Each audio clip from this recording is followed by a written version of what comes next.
दोस्तों, मंगोल साम्राज्य आज तक के सबसे बड़े साम्राज्यों में से एक था, जो कि रूस और सेंट्रल एशिया से लेकर मिडिल ईस्ट और टर्की तक जाता था। लेकिन इतने बड़े विशाल साम्राज्य के बावजूद भी कभी भी मंगोल भारत पर कब्जा नहीं कर पाए। जबकि पाकिस्तान में डेरा डालकर उन्होंने यहाँ पर हमले तो बहुत किए थे, लेकिन कभी कुछ हो नहीं पाया। आखिर कैसे किया था भारत ने खुद को मंगोल्स के खिलाफ डिफेंड, और कौन कौन से राज्य उस वक्त गद्दी पर थे, आइए जानते हैं आज की इस वीडियो में। तो अंत तक बने रहिएगा हमारे साथ। लेकिन वीडियो शुरू होने से पहले अगर आप लोग चैनल पर नए हैं या आपने अभी तक चैनल को सब्सक्राइब नहीं किया तो चैनल को सब्सक्राइब करना और बेल आइकन दबाना ना भूले। मंगोल का भारत पर हमला 13वीं शताब्दी के आसपास शुरू हुआ और इस समय भारत में दिल्ली सल्तनत का काल चल रहा था, जिसमें कई सारे छोटे बड़े राज्य मिलकर एक सुल्तान के अंदर ऑपरेट करते थे। ये काफी इंटरेस्टिंग राजशाही थी, क्योंकि ये वो पहले मुस्लिम लीडर्स थे जो हिंदुस्तान में आए थे। इसलिए यहाँ का एग्रीकल्चर और इकोनॉमिक बेस पूरे तरीके से एक रखा गया। लेकिन मिलिट्री में कई सारे टर्किक और अफगान लोगों को शामिल किया गया था। दिल्ली सल्तनत में जिस पहली इंडस्ट्री ने राज किया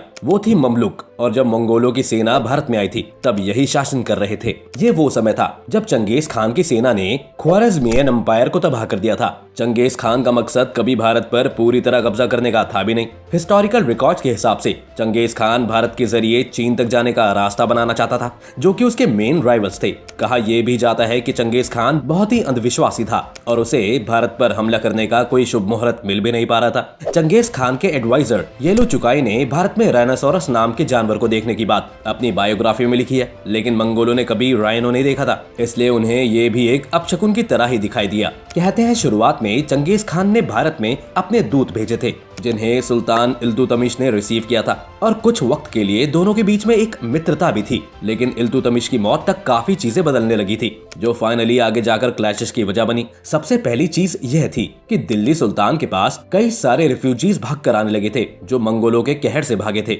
इससे उनके पास भी मंगोलों को लेकर नई जानकारी आई। दूसरी चीज ये थी कि 1230 के दशक में ही अफगानिस्तान पर हमला करके अब मंगोल साम्राज्य अपनी हदें दिल्ली सल्तनत तक ले आया था, जिस वजह से अब दिल्ली और मंगोलों के बीच में सिर्फ पंजाब एक बफर स्टेट के रूप में था। इल्तुतमिश जब तक रहा तब तक मंगोल्स ने इन बॉर्डर्स की रिस्पेक्ट की, लेकिन 1236 में इल्तुतमिश की मौत के बाद उसके बच्चों के बीच में राज्य पाने के लिए झगड़े होने लगे, और इसी का फायदा उठाकर मंगोलों ने पंजाब और कश्मीर पर हमला बोल दिया। 1241 तक वो लाहौर और 1245 तक मुल्तान पर वो कब्जा कर चुके थे। इसके साथ साथ उन्होंने उच्च नाम के शहर को भी कब्जे में ले लिया था। 1250 तक वो आगे बढ़ते रहे और उनके पास सिंध और पंजाब का ज्यादातर हिस्सा आ गया था। अगले 60 साल तक मंगोल फौज लगातार दिल्ली पर हर साल हमला करती रही, खासकर सर्दियों के वक्त पर जब धूप से बचा जा सकता था। इन अटैक्स का मेन मोटिव लूटपाट करना और लोगों को बंदी बना ले जाना था, ताकि उन्हें स्लेव मार्केट में बेचा जा सके। शुरुआत में मंगोल्स के अटैक्स बहुत ही लिमिटेड थे। कुछ फौजी टुकड़ियां ही हमला करती थी और एम्पायर को डिस्टेबलाइज करने की कोशिश करती थी।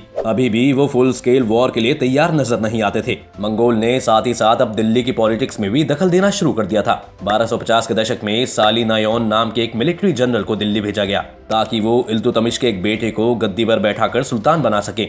लेकिन ऐसा पॉसिबल नहीं था, क्योंकि 1249 से दिल्ली की कमान घियास अल दिन बलबन ने संभाल ली थी। बलबन एक कमाल का लड़का था, जिसने इल्तुतमिश के एक दूसरे बेटे को अपनी कठपुतली बनाकर 1249 से 1266 तक सुल्तान बनाए रखा और फिर खुद सुल्तान बन गया। बलबन ने मंगोल फोर्सेस को भारत में आगे बढ़ने से रोकने के लिए लाहौर, मुल्तान और उच्च में सेनाएं भेजती, जो उन्हें कुछ हद तक पीछे खदेड़ने में भी कामयाब रही। लेकिन इस तरह की टैक्टिक्स का नुकसान ये था कि इसमें बहुत खर्च आता था और अभी भी ये इलाके पूरी तरह सिक्योर्ड नहीं थे। इस खर्च को पूरा करने के लिए बलबन ने दोआब के कई सारे हिंदू राज्यों को भी अटैक किया। मंगोल को शुरुआत में बहुत सारे लोकल लोगों से भी विरोध झेलना पड़ा। अगर आप लाहौर और मुल्तान में हुए मंगोल हमलों के बारे में सुने तो आपको पता चलेगा कि वैसे तो ये फोर्टिफाइड शहर थे, लेकिन जब मंगोल इन्हें भी भेदने में कामयाब हो गए तो आम लोगों ने उनका विरोध किया, इन पर हमला किया। कई लोगों की जानें भी इसमें गई, लेकिन इसका फायदा ये होता था कि इससे उन्हें शहर पर कब्जा करने में ज्यादा वक्त लगता था, और कभी कभी दिल्ली से आ रही मदद पहले पहुंचकर उन्हें वहां से भगा डालती थी। ये भी एक वजह थी कि बलबन और मंगोल दोनों ही सिर्फ लड़ने में इंटरेस्टेड नहीं थे, क्योंकि लड़ाई में सिर्फ नुकसान ही हो रहा था। बलबन ने डिप्लोमेसी को आगे बढ़ाने के लिए एक बार 2 लाख सोल्जर्स और 50,000 घुड़सवारों को मंगोल के एनवॉय के स्वागत में लगा दिया। इसके बाद जब वो वापस लौटे तो दिल्ली के एनवॉय को भी बहुत अच्छे से ट्रीट किया गया और उनके महंगे गिफ्ट से भी मंगोल बहुत इंप्रेस हुए। इसी समय दिल्ली पर मंगोल के अटैक्स अगले कुछ सालों तक रुक गए, लेकिन फिर 1260 के दशक में मंगोल साम्राज्य टूटने लगा था और अब जो लोकल किंग्स या जनरल अपने अपने हिस्से को कंट्रोल कर रहे थे, उन्होंने खुद को मंगोल सम्राट और मंगोल साम्राज्य से आजाद घोषित कर दिया। इसके बाद अफगानिस्तान में रह रहे क्वाराउना मंगोलों ने भारत पर फिर से हमले शुरू कर दिए और ये जंग फिर से शुरू हो गई। 1266 तक बलबन सुल्तान बन चुका था और उसने अपने दोस्तों और बाकी साथियों को पावरफुल पोजीशंस देकर पूरी तरह गद्दी पर कब्जा कर लिया था। इसी वजह से अब वो इंटरनल पॉलिटिक्स को छोड़कर मंगोल का सामना करने के लिए पूरी तरह तैयार था। इसके बाद बलबन ने मुल्तान और लाहौर को वापस पा लिया और वहाँ लोगों को भी बसाना शुरू कर दिया।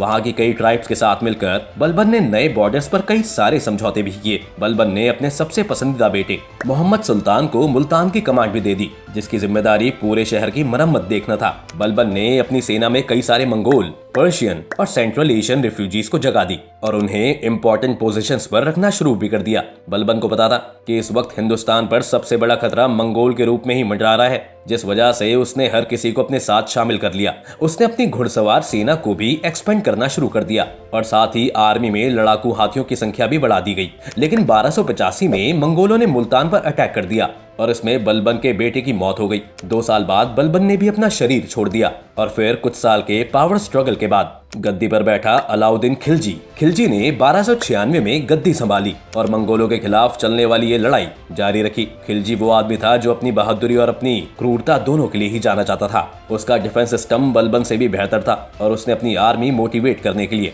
एक ईयरली सैलरी देनी शुरू कर दी थी। इस समय पर सिपाहियों के लिए सैलरी का कॉन्सेप्ट नया तो नहीं था, पर अलग था। सिपाहियों को जो सैलरी मिलती थी वो हमेशा कम होती थी क्योंकि उन्हें लूट का हिस्सा मिल जाता था और साथ ही सिपाहियों को सैलरी रेगुलर भी नहीं दी जाती थी। इसलिए खिलजी के इस फैसले से सल्तनत के दिवालिया होने का डर सताने लगा। इस प्रॉब्लम को सॉल्व करने के लिए खिलजी ने राज्य में इकोनॉमिक्स को मैनेज करना शुरू कर दिया और फिक्स प्राइस पर चीजें बेचे जाने लगी।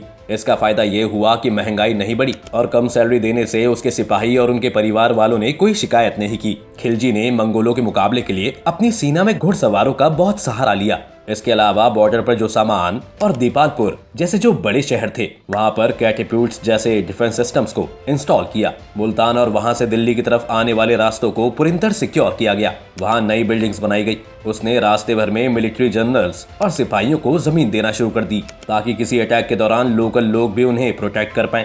इसके बावजूद भी 1303 में मंगोल लोग दिल्ली पर हमला करने में कामयाब हो गए थे, लेकिन वो जल्द ही वहां से चले गए। इसके बाद अलाउद्दीन ने उन्हें नहीं छोड़ा और सरहद पार भगा दिया। पकड़े गए मंगोल सैनिकों को भी बहुत यातनाएं दी हैं और दिल्ली में स्कल टावर्स बनाए गए जहां पब्लिक के लिए उनके सर टांगे जाते थे। 1307 तक हालात काफी कंट्रोल में आ गए थे और मंगोलों की रेड्स बिल्कुल ही रुक गई थी, जिसकी एक बड़ी वजह खिलजी को माना जाता है। हालांकि ये भी सच है कि 1320 से 1350 तक फिर ये कुछ हद तक के लिए रेड्स दोबारा शुरू हो गई थी, लेकिन इस बार ये कम खतरनाक थी और इन्हें उतना बड़ा खतरा नहीं माना गया जितना मंगोल पहले हुआ करते थे। तो ये थी कहानी कि कैसे भारत ने मंगोल हमलों को रोका और उन्हें इस देश में नहीं आने दिया।